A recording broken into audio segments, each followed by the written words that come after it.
Sabe qual é um dos temas mais difíceis em termos de interpretação teórica e aplicabilidade prática do direito?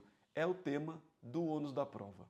Muitas pessoas acabam tomando caminhos completamente equivocados e chegando a resultados jurídicos inesperados porque na vida prática não maneja bem as teorias envolvendo o ônus da prova. É um tema realmente difícil, não é simples e necessita de um trajeto hermenêutico bastante qualitativo para que toda a teoria do ônus da prova seja transportada com qualidade para a vivência prática, para os casos concretos. E não existe trajeto nem metodologia mais adequados do que iniciar pelo texto da norma. Esse é o ferramental mais importante de trabalho do jurista. Identificar o direito, fazer a leitura qualitativa, calma, bastante atenta do texto da norma, depois entender quais são as teorias que se desenvolvem a partir desse texto e aí transportar para a vida prática, eventualmente inclusive analisando uma jurisprudência ou outra que já se debruçou sobre o tema e daí seguir para a aplicabilidade nos casos concretos. Usualmente o jurista faz o inverso, né? Ele vai à jurisprudência, aos casos já julgados e aí tenta, fazendo o trajeto inverso, compreender como é que o julgador, como é que aquele caso concreto chegou àquele resultado jurídico. Mas o fato é que nem sempre o exemplo do caso concreto serve ao seu caso específico. Por isso que o ideal é sempre o trajeto hermenêutico que constrói da teoria para a prática a melhor hermenêutica possível. E é assim, por exemplo, que no livro Introdução à Teoria Geral do Direito, eu vou tratando dessa perspectiva da construção a partir da identificação, interpretação e a aplicação do direito. Isso é muito importante, porque uma vez que você compreende bem esse trajeto, você passa a lidar com diversos casos nos mais diversos sentidos de um modo adequado. Não adianta achar que um exemplo de um caso julgado vai servir para todos. Não. O ideal é compreender bem os aspectos normativos, em seguida as doutrinas aplicáveis a esse aspecto normativo e, por fim, partir para a aplicabilidade prática. Ninguém pode ser um bom intérprete do seu objeto de análise se não conhece no direito o texto da norma. Então, o texto da norma é o mais importante. Em termos de processo civil, por exemplo, nós podemos lidar aqui com o artigo 373 do CPC, quando ele diz o ônus da prova incumbe. Aí os incisos 1 e 2 estabelecerão o encargo a cada uma das partes no processo. A mesma coisa acontece no processo do trabalho. O artigo 818 também lida com uma redação bastante próxima ao Código de Processo Civil e vai dizer no artigo 818: o ônus da prova incumbe ao reclamante quanto ao fato constitutivo, ao reclamado quanto à existência de fato impeditivo, modificativo ou extintivo do direito.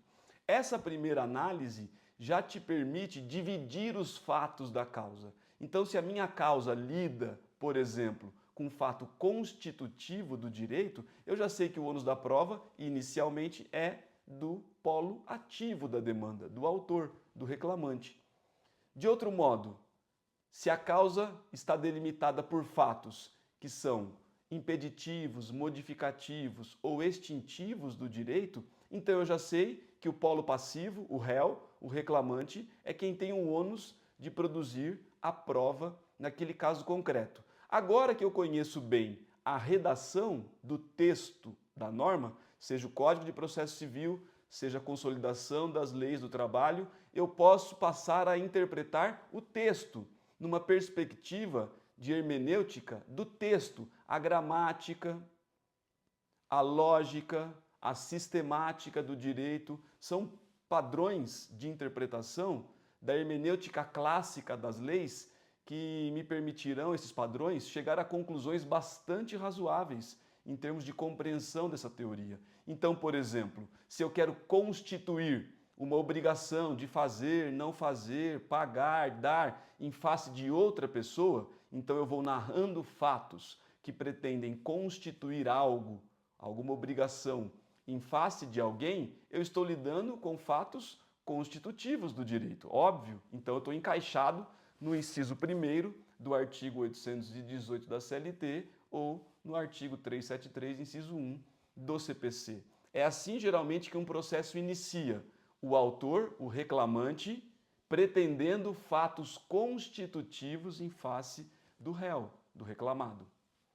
Então, logo venha a defesa aos autos, eu preciso perceber como é que a defesa lida com as minhas alegações fáticas. Então, por exemplo, a defesa pode se limitar a rejeitar frontalmente o fato constitutivo do direito, negá-lo, dizer, isso nunca existiu, isso nunca se passou, rejeito frontalmente a existência desses fatos constitutivos. O que o réu acabou de fazer? Acabou de deixar para o autor todo o encargo probatório do fato constitutivo do direito dele. Então vejam, eu preciso compreender bem o texto, saber como é que ele se encaixa em cada circunstância e aí, no caso concreto, delimitar a partir das narrativas da petição inicial e da contestação fática dessas narrativas para quem sobrou o ônus da prova. Então, se o autor alegou um fato constitutivo e o réu simplesmente se limitou a negá-lo frontalmente, então o ônus da prova segue sendo um encargo probatório do autor, do reclamante. Agora imaginemos, num outro sentido, que o réu, o reclamado, reconheça o fato constitutivo, e isso pode acontecer de forma direta ou indireta, porque o réu não precisa me dizer assim, ó, reconheço o fato constitutivo e a ele oponho um que lhe modifique, impeça ou extinga. Não, eu posso simplesmente, lendo a contestação, chegar a essa conclusão, ainda que a parte não tenha me dito isso de forma expressa. Então, por exemplo, diz o réu, eu já paguei por essa dívida. Olha o que está implícito na alegação dele. Eu reconheço que houve uma dívida, então eu reconheço o fato constitutivo da petição inicial, que me cobrava a dívida, mas eu oponho a ela um fato extintivo do direito, pagamento. Agora, o ônus de trazer o recibo desse pagamento é do réu, é do reclamado. Então percebam como, uma vez encaixando a petição inicial num fato constitutivo e depois olhando para a defesa e percebendo que ela, de forma direta ou indireta, de forma expressa ou implícita, reconhece o meu fato constitutivo e opõe a ele um que busque a extinção da obrigação, o ônus é dele. Então agora o réu tem o ônus de trazer o recibo de pagamento da dívida que ele reconheceu. Ou ele pode tentar modificar a roupagem jurídica, ou ele pode tentar impedir a consequência jurídica do fato narrado. Então ele reconhece o fato, mas dá ao fato uma outra roupagem. Ah, ele trabalhou para mim sim, mas era autônomo, não era empregado. Ah, ele foi mandado embora sim, mas não foi sem justa causa, mas sim por justa causa. Então ele vai modificando a consequência jurídica do fato constitutivo ou vai tentando impedir o resultado jurídico pretendido àquele fato narrado na petição inicial. Todas as vezes que ele busca modificar ou impedir os fatos constitutivos, ele também traz para si o ônus da prova. Então, se ele alega justa causa, por exemplo, o ônus é dele de provar a justa causa. Se ele alega um trabalho que, não sendo emprego, é autônomo e portanto, impede o reconhecimento do vínculo de emprego, modifica a consequência jurídica do fato constitutivo, porque trabalho houve, mas ele era um trabalho autônomo e não subordinado, então passa a ser do réu o ônus probatório daquela circunstância específica. Então percebem que, lógico, o artigo 373 do CPC e o 818 da CLT lidam com as teorias do ônus da prova. E nessa primeira passagem do nosso encontro de hoje, nós estamos falando só da teoria da atribuição do ônus da prova. E ela se chama teoria da atribuição porque quem diz a quem pertence o ônus é a lei. A lei atribui ao autor, ao reclamante, o ônus do fato constitutivo do direito e a lei atribui ao réu, ao reclamado, o ônus dos fatos impeditivos, modificativos ou extintivos.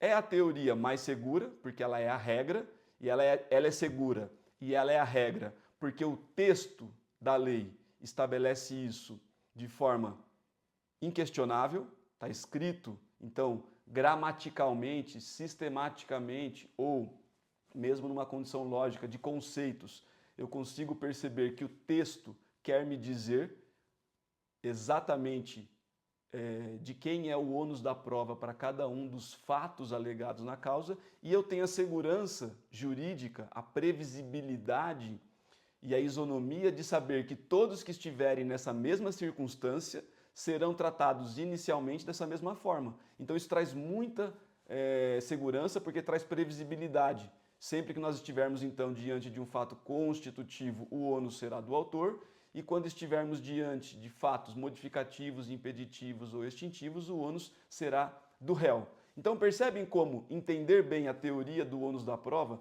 nos permite, depois, na vida prática, encaixar os casos concretos a essa teoria de um modo bastante qualitativo? Essa é a primeira visão da teoria do ônus da prova. É claro que muitas outras perspectivas se aplicam a isso, mas isso fica para um próximo encontro, se houver interesse aqui de nós continuarmos esse tema da teoria do ônus da prova, tanto na sua análise hermenêutica inicial, a partir do texto e da doutrina incidente sobre o aspecto normativo, e depois a incidência prática. Vamos ver se vai ter interesse, se vocês acharem que vale a pena prosseguir nessa análise, então deixem aí nos comentários se vocês têm interesse em prosseguir na análise do ônus da prova, e aí depois eu me comprometo a seguir então nessa análise com as teorias da inversão, da distribuição dinâmica e depois com perspectivas mais práticas de exemplos concretos sobre o tema. Tá bom? Deixem aí então seu comentário se houver interesse e aí prosseguiremos para os próximos vídeos. Obrigado e até o próximo.